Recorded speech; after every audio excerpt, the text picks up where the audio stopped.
Hello दोस्तों, आप सभी को नमस्कार। दोस्तों, आप देख रहे हैं आपके लिए एक नई वैकेंसीज आ चुकी है। आप देखें, इलाहाबाद हाई कोर्ट पर आप देखिएगा कि ये नई वैकेंसी आपके लिए बहुत गोल्डन अपॉर्चुनिटी है। इलाहाबाद हाई कोर्ट में रिव्यू ऑफिसर मींस आरओ, आपने देखा होगा आरओ की वैकेंसी। और आप एक बार देख पा रहे होंगे नीचे लिखा हुआ है assistant review officer means ARO. ठीक है दोस्तों, कहने का मतलब इलाहाबाद हाई कोर्ट में आपकी रिव्यू ऑफिसर आरओ और एआरओ की वैकेंसी आ चुकी है 2021 की। ठीक है, आइए इसकी पूरी जानकारी लेते हैं कि इसमें क्या होगा। ठीक है, दोनों ही वैकेंसीज बहुत ही सुपर हैं, बहुत ही अच्छी पोस्ट है। चलिए मेन जानकारी इसकी पूरी लेते हैं। दोस्तों, इसका अगर आप इसका नोटिफिकेशन इसको आप पूरा रीड करना चाहते हैं, डाउनलोड करना चाहते हैं, तो आप हमारे टेलीग्राम चैनल को ज्वाइन करें, जिसका लिंक आपको डिस्क्रिप्शन बॉक्स में मिल जाएगा। आप उसको अवश्य ज्वाइन करें। ठीक है, क्योंकि जो भी आगे चल के क्लासेस आपको मिलेंगी और नोटिफिकेशन से एग्ज़ाम संबंधी जितने भी अपडेट्स होते हैं, उनके पूरी चीज़ें, पूरे नोटिफिकेशन अपडेट आपको हमारे टेलीग्राम चैनल पर मिलेगी। तो आप टेलीग्राम चैनल को ज्वाइन करना ना भूलें। ओके, चलिए दोस्तों देखते हैं ज़रा क्या प्रोसीजर है। ऑनलाइन जो आपका स्टार्ट होगा, फॉर्म लिखा हुआ है वो आपका 17 अगस्त से स्टार्ट हो जाएगा। ठीक है, 17 अगस्त से आपका स्टार्ट हो जाएगा। और आप एक बात ध्यान रखिएगा, डेट का विशेष ध्यान रखें। आप आखिरी डेट का इंतजार ना करें, क्योंकि आपने पीईटी में देखा था ये समस्याएं हुई थी। तो आप अपना फॉर्म जल्दी से जल्दी फिलअप करें। ठीक है, चलिए आगे देखते हैं। दोस्तों, रिव्यू ऑफिसर के लिए आपको जो फीस देनी होगी, मेन चीज़ देखते हैं। जो फीस आपको देनी होगी वो 800 रुपीज़ फीस है, और असिस्टेंट रिव्यू ऑफिसर दोनों की 800 रुपीज़ फीस है। और SC ST कैंडिडेट 600 रुपीज़ आपको फीस देनी होगी। ठीक है, दोनों चीज़ें क्लियर हो गई। डेट भी क्लियर हो गई, 17 अगस्त। ठीक है, उसके बाद लास्ट डेट आपको लिखा हुआ है 17 सितंबर लास्ट डेट है इसकी, और 600 रुपये और 800 रुपये आपकी फ़ीस है। ठीक है, आगे बढ़ते हैं। आगे वही आपका जो CVT पेपर होगा, मतलब आपका ये कंप्यूटर बेस्ड टेस्ट होने वाला है। दोनों में ही आपका कंप्यूटर बेस्ड टेस्ट होगा। ठीक है, हाँ, दोनों में ही आपका कंप्यूटर बेस्ड आपका टेस्ट होगा। ठीक है, इतनी बात आप समझ गए होंगे। और दोस्तों, चैनल पर जो पहली बार आए हैं वो वीडियो को लाइक करें, चैनल को सब्सक्राइब जरूर करिएगा। ठीक है, इसको आप मत भूलिएगा। चलिए आगे की बात को ज़रा देखते हैं, आगे क्या लिखा हुआ है। ठीक है, आगे की बात जैसे बात करते हैं आपसे, क्या है देखिएगा, इसमें कोई ज़रूरत नहीं है, आपको इसकी कोई ज़रूरत नहीं। ये सब ऑनलाइन एप्लीकेशन के बारे में लिखा हुआ है कि आपका जो दोस्तों होगा वो ऑनलाइन एप्लीकेबल होगा, और ग्रेड पे बहुत अच्छा है इसका। ठीक है, ये ऑफिसर रैंक अच्छी सी पोस्ट है इसकी। अब दोस्तों बात करते हैं कि इसमें क्वालिफिकेशन क्या मांग रहे हैं। तो दोस्तों, क्वालिफिकेशन के लिए आपके पास होनी चाहिए बैचलर डिग्री, मतलब आप किसी भी से भी हों। Bachelor degree of university established by law India, मतलब आप अगर किसी भी स्ट्रीम से आप बैचलर डिग्री आपके पास है तो आप एप्लीकेबल हैं। आपके पास ग्रेजुएशन होना चाहिए, चाहे BA हो, BSc हो, कुछ भी हो आपका चलेगा। हाँ, उसके साथ दोस्तों आपके पास एक कोई डिप्लोमा होना चाहिए, वो भी होना चाहिए कंप्यूटर का। मतलब computer degree, diploma computer science में हो, या आपके पास O लेवल हो, और या फिर दोस्तों आपके पास CCC का सर्टिफिकेट हो, और ये हो। अब आपके दिमाग में एक डाउट आया कि सर क्या केवल O लेवल? नहीं दोस्तों, लिखा हुआ है इनमें से कोई एक। अगर आप बीटेक हैं कंप्यूटर साइंस से तो भी चलेगा, अगर आपके पास कंप्यूटर की कोई अच्छी सी डिग्री है वो भी चलेगी, O लेवल है तो भी चलेगा, और दोस्तों अगर आपके पास CCC का सर्टिफिकेट है तो भी आप एप्लीकेबल है। कहने का मतलब आपके पास ग्रेजुएशन और प्लस CCC, O लेवल या कंप्यूटर साइंस की कोई भी एक डिग्री होनी चाहिए। बात क्लियर हो गई होगी। उसके बाद दोस्तों आप एक चीज़ देखें, इसमें आपको टाइपिंग भी देनी होगी। और टाइपिंग का प्रोसीजर क्या है, मिनिमम 25 वर्ड पर मिनट सॉरी एक second, 25 minute word English typing आपको देनी है। ये हम लोग बात कर रहे थे रिव्यू ऑफिसर की, मतलब दोस्तों आरओ की। अब आरओ की, ठीक है।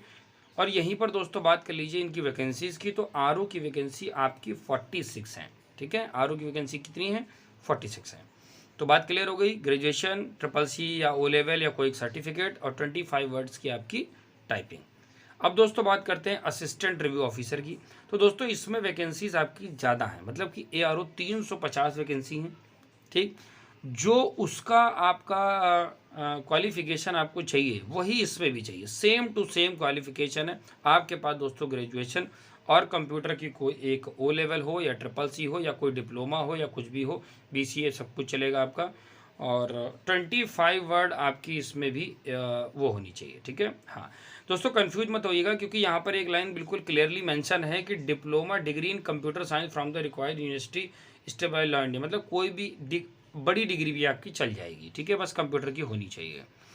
क्लियर हो गई बात। चलिए, अब आपका ये रिजर्वेशन वगैरह लिखा हुआ है, इसको आप जरूर रीड कर लीजिएगा कि किसमें कितने % का क्या है, इसकी हम लोग जानकारी बहुत ज़्यादा डिस्कस नहीं करते हैं, ठीक है। जो आपको रिजर्वेशन मिलता है दोस्तों वो सब कुछ मिला हुआ है। फीस क्लियर हो गई, क्वालिफिकेशन क्लियर हो गई, सब कुछ क्लियर हो गया, ठीक है। कितनी फीस लगेगी क्या, अब बात करते हैं।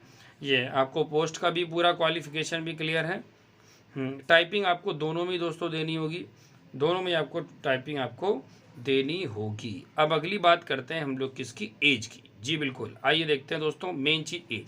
दोस्तों एज की बात करें तो a candidate for the requirement for review officer means RO जिसकी आपकी वैकेंसीज हैं, और असिस्टेंट रिव्यू ऑफिसर जिसकी 350 वैकेंसीज हैं, हैव अटेंड द 21 ईयर, मतलब दोस्तों कम से कम 21 वर्ष उम्र होनी चाहिए और मैक्सिमम आपकी उम्र 35 वर्ष होनी चाहिए। और ये एज आपकी 1/7/2021 से काउंट की जाएगी। ओके, देख लीजिएगा आप, मिनिमम 21 साल एंड मिनिमम 21 साल और maximum 35 years, first day of the July year of the, मतलब ये डेट है आपकी, इस डेट तक आपकी इतनी एज होनी चाहिए, ठीक है। क्लियर हो गया। चलिए आगे की बात देखते हैं, एज भी क्लियर हो गई। दोस्तों एज रिलैक्सेशन का प्रोसीजर पूरा वही है, 5 साल, और 5 साल जो प्रोसीजर मिलता है आप उसको देख लीजिएगा। एक सर्विसमैन यदि आप हैं तो उसको आप देख लें, SC ST का प्रोसीजर सब कुछ वही है। और आगे दोस्तों बढ़िएगा, नेशनलिटी कोई ज़रूरत नहीं है, जो आप फॉर्म पे फिलअप करते हैं वह इंडियन होना चाहिए, इसकी भी कोई ज़रूरत नहीं है। और आगे बढ़ते हैं, करेक्टर वगैरह और आप देख लीजिएगा, और कोई समस्या नहीं है, बस अब आपको तैयारी करनी है। देखिए अब ये बात करते हैं दोस्तों पेपर की। अब ये पेपर की बात करते हैं कि क्या प्रोसीजर होगा सिलेबस का। तो दोस्तों there shall be single stage examination post containing the 2 part. Single stage examination है, एक ही दिन में सब कुछ होगा। रिव्यू ऑफिसर की अगर हम दोस्तों बात करें, ये रिव्यू ऑफिसर है, इसमें आपके कंप्यूटर बेस्ड टेस्ट होगा, मतलब ऑनलाइन होगा। टोटल 200 क्वेश्चन होंगे दोस्तों, सभी MCQ होंगे, 200 नंबर के होंगे। पेपर आपका पूरा ड्यूरेशन 3 घंटे का होगा। बात क्लियर हो गई। उसके बाद पार्ट 2 की बात करते हैं। पार्ट 2 में आपका कंप्यूटर बेस्ड टेस्ट होगा, जिसमें आपको maximum 50 marks, duration 20 minute, no negative marking ना आपकी इसमें होगी और ना आपकी टाइपिंग में होगी। बात क्लियर है दोस्तों, सिंगल स्टेज एग्जामिनेशन है ये, ठीक है। हाँ, तो अब आप इसको रीड कर लीजिएगा। जो पार्ट 1 है आपका वो ऑब्जेक्टिव वाइज, पूरा पेपर ऑब्जेक्टिव वाइज, तो इसमें करंट अफेयर्स हो गई, साइंस हो गई आपकी, ठीक है, पूरी मतलब GS करंट साइंस हो गई, हिस्ट्री हो गई, इंडियन नेशनल मूवमेंट हो गई, इंडियन पॉलिटी हो गई, पूरा प्रोसीजर है, करंट अफेयर्स है, ज्योग्राफी है, इवेंट है, जनरल एप्टीट्यूड। दोस्तों इसमें सब कुछ आता है, मतलब रीजनिंग और मैथ्स के भी कुछ क्वेश्चन इसमें आपको मिलते हैं, ठीक है। और दोस्तों ये जो कंप्यूटर बेस्ड आपका टेस्ट होता है टाइपिंग वाला, तो candidate shall be provided the text in English approximate 500 words on the computer. कहने का मतलब 500 वर्ड का आपको एक पैराग्राफ दिया जाएगा। 500 वर्ड का दोस्तों आपको एक पैराग्राफ दिया जाएगा। कितने वर्ड का दिया जाएगा? 500 वर्ड का, वो आपको टाइप करना होगा। बात क्लियर है।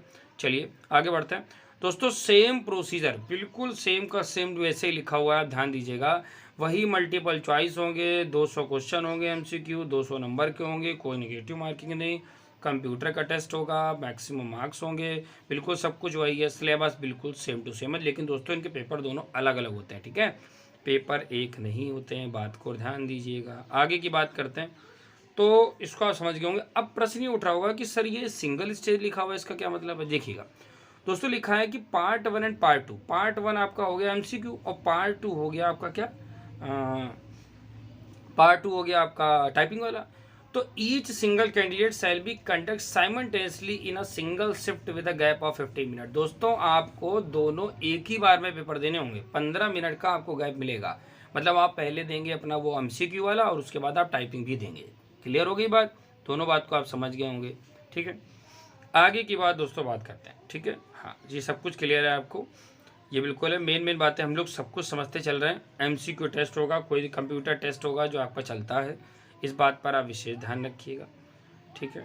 और आगे बढ़ते हैं, आंसर की वगैरह का दोस्तों इसका पेपर आप देखिएगा वही नवंबर-दिसंबर के अप्रॉक्स में आपको दिखाई देना चाहिए, ठीक है। हाँ, और आगे बढ़ते हैं, और आगे बढ़ते रहिएगा, ज़रा ध्यान देते हैं कहाँ पर नॉर्मलाइजेशन का प्रोसीजर है, ठीक है।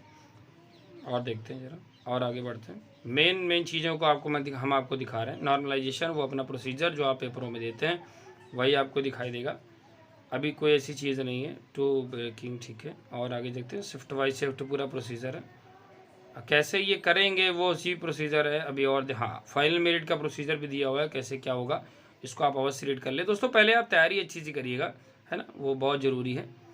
और आगे बढ़ते हैं ज़रा। और क्या सर, हमारा ग्रेजुएशन जो है वो चल रहा है, तो क्या हम अप्लाई कर सकते हैं? तो हम दोस्तों आपको बिल्कुल प्रूफ के साथ चीज़ों को दिखाते हैं कि क्या प्रोसीजर होगा, आप भर सकते हैं कि नहीं भर सकते, ठीक है। देखिए बिल्कुल नोटिफिकेशन में चीज़ें क्लियर होती हैं, कोई मेंशन सब कुछ बिल्कुल क्लियर होता है और उसमें कोई वो नहीं है। आइए देखते हैं, अब बात करते हैं कि आप इसको फिल कर पाएंगे कि नहीं कर पाएंगे। देखते हैं ज़रा वो कहाँ पर लिख मिलेगा आपको। जी मिला, देखिएगा दोस्तों, ध्यान दें, आपके डाउट क्लियर होगा। लिखा हुआ है कि the applicant must post the following the essential qualification computer qualification of the post और review officer assistant review officer on the closing date of the submission of the online application. दोस्तों बात clear है। इनका कहने का मतलब है कि दोस्तों जो भी आपके पास डिग्री डिप्लोमा सर्टिफिकेट होगा वो आपका लास्ट डेट तक लिखा हुआ क्लोजिंग डेट ऑफ सबमिशन, मतलब फॉर्म की आखिरी डेट तक दोस्तों वो कंप्लीट हो जाना चाहिए। बात क्लियर है। यदि आपका ग्रेजुएशन का लास्ट ईयर है तो उसका भी रिजल्ट आपका अगर लास्ट डेट से पहले आ जाता है तो आप अप्लाई कर पाएंगे, वरना आप अप्लाई नहीं कर पाएंगे। ठीक, अब आपको ये बात बिल्कुल क्लियर हो गई होगी, ठीक है। हाँ चलिए, तो दोस्तों आप लोगों ने पूरा प्रोसीजर समझ लिया। अगर आपको कोई भी क्वेश्चन हो तो आप कमेंट बॉक्स पर लिख सकते हैं बस, ठीक है। और आप टेलीग्राम को चैनल को ज्वाइन करना ना भूलें, आपको लिंक डिस्क्रिप्शन बॉक्स पर है, आप उसे क्लिक करें और आप हमारे टेलीग्राम चैनल से जुड़ जाइएगा, ठीक है। तो मिलते हैं दोस्तों हम लोग नेक्स्ट वीडियो में।